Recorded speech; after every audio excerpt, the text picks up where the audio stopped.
phenomenal. Gege Akutami is phenomenal. He has exceeded expectation, went above and beyond to destroy us with an unfair reality. And the story couldn't be better because of it, because this changes everything. Chapter 212 got the entire JJK community stun-locked. Gege just woke us the hell up because yes, Sukuna has taken over Megumi Fushiguro. Oh my goodness, what a cruel man Gege is. No matter how much hope we have, this shonen keeps seeping deeper and deeper into darkness. And I am very excited for what's to come because the game has changed. And today we got a bit of everything evolving. We got powers, story, characters, and especially potential. The potential of Sukuna incarnating through Megumi is unfathomable. So today we will be breaking it all down. So get ready as we cross to the next stage of Jujutsu Kaisen. The beginning portion of this chapter sets us off with a flashback of Tsumiki, and this was way back after Shibuya and after Kenjaku used transfiguration and awakened the cursed objects. So I imagine this was either on November 1st through the 8th of this visit, but I don't think they had info on the Koen game players yet, considering Kashimo's Rule 9 on the 12th. So Megumi met up with his sister under the premise that she was an awakened player by Kenjaku and forced to participate in the games. But now that Tsumiki is woken up, Megumi checks up on her and informs her of everything that's going on, and Tsumiki is in such a state where she finds it hard to walk. It's like she's the victim. So Megumi thinks she is still herself and is convinced Tsukimi is like a modern player, but Megumi was coping hard. His sister is not Tsumiki anymore, and in this mini flashback, she teases him. Then we cut to the present day right before Tsumiki outs herself, and Yuji thinks back on things, and just thanks his friends Megumi and Gojo for giving him a purpose in his life as a vessel. Yuji is so ready to die. He just wants to get rid of Sukuna along with himself using the angel's power, and he believes everything will work out once the angel frees Gojo and Gojo can handle everything with his power. And this has always been like some type of lingering theme throughout the series, but as long as Yuji is around, Megumi will suffer. Who's to say someone you save won't kill someone in the future? And that's a very strong message. I'm glad that still makes waves today because it's gonna hit hard from now on. So we see the events from last chapter. Tsumiki adds the rule of free entry and exit between colonies, and Megumi asks, "Who are you?"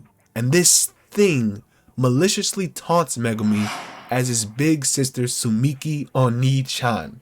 And yo, my brothers, this shook me. Like, how do you even take something like that? I literally just sat here for a minute looking exactly like Megumi did, absolutely shook. And it's revealed that incarnate type players retain the memories and knowledge of those they inhabit. And this is why all incarnate types can act in the present day without any problems.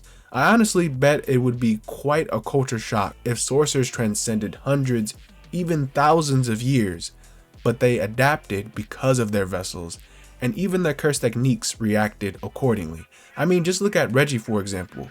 Reggie uses objects and possesses knowledge that is far beyond his time period. So Megumi and the gang were tricked under the ruse that Tsumiki was an awakened type, and you really can't blame them because there's literally no obvious way to tell. Even with someone like Kenjaku's situation, the Six Eyes even saw Ghetto Suguru. So if ancient players wished, they can just ruse people by acting like the vessel. So now everyone's just freaking the hell out. Yuji's just asking what's going on. And Megumi just can't. He can't even. This is too much even for him. So this incarnated player tells the group, "I'm Yorozu. The old guys will understand." So this imposter states they haven't fought in 1,000 years and will pick the time and place to fight Sukuna. And wow, even this random incarnate Yorozu is still probably an elitist sorcerer from the Golden Age, as they want to fight the strongest. It's a very, very common thing among incarnates to battle, to be at war with each other. to be the best of the best and fight the strongest. So maybe even those Sukuna defeated in the past want a rematch, or just want to prove their worth and their pride as a sorcerer. Yorozu then refuses to elaborate, grows wings, says toodaloo, and flies away menacingly. That was tragic. The weight of the situation went from 0 to 100 in mere moments. And I'm sure if Yorozu had wings, they're like some type of ascended sorcerer having traits that are beyond human and more curse-like. It's kind of cool to think about and dwell on, and let me know what you guys think about Yorozu and the Golden Age. It seems there were all types of powers and beef back then in their heyday. So now that the imposter Tsumiki has flown away, Megumi is still understandably overwhelmed, but Yuji and Angel take the initiative and chase Tsumiki. But this is where the chaos begins. Sukuna's mouth appears and chants the words, "ENCHAIN." As per binding vow from chapter 11, when Sukuna says "ENCHAIN," he can take over Yuji's body for 1 full minute, and also Yuji will forget about this agreement. During this minute, Sukuna cannot hurt or kill anyone. If you remember the 3rd time Sukuna was released out in Shibuya, the force of 10 fingers consumed at once was too much for Yuji to overcome, and Sukuna was awakened outside of the binding vows conditions. That is why he lasted longer than 1 minute, and he killed every human in Shibuya until Yuji gained control again.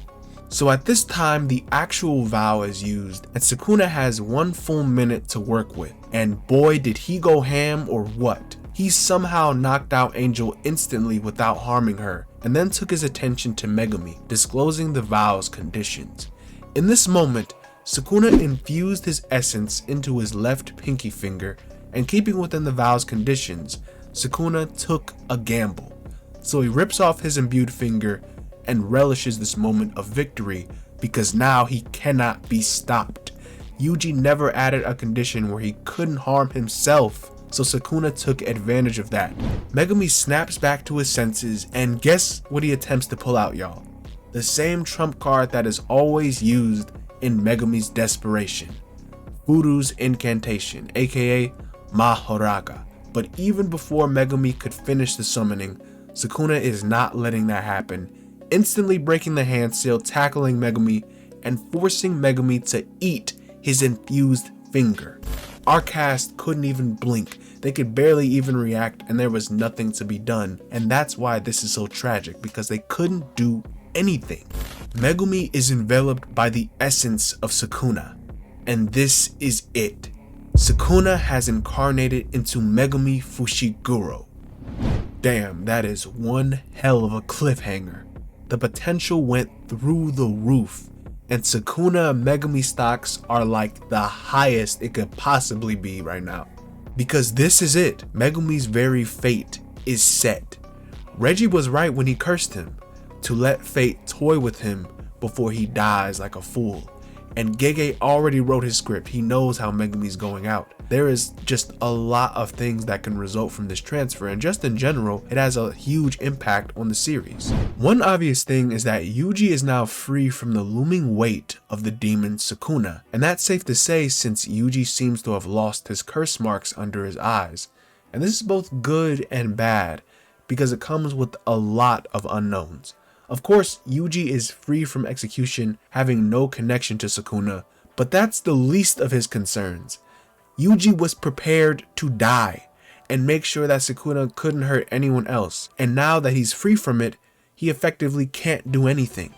I still think Yuji can function as a sorcerer since he has experienced cursed energy and harnessed it, and I'm sure his brain is more in line with that of a shaman, but still, that's a real change. Like, what is Yuji going to do now?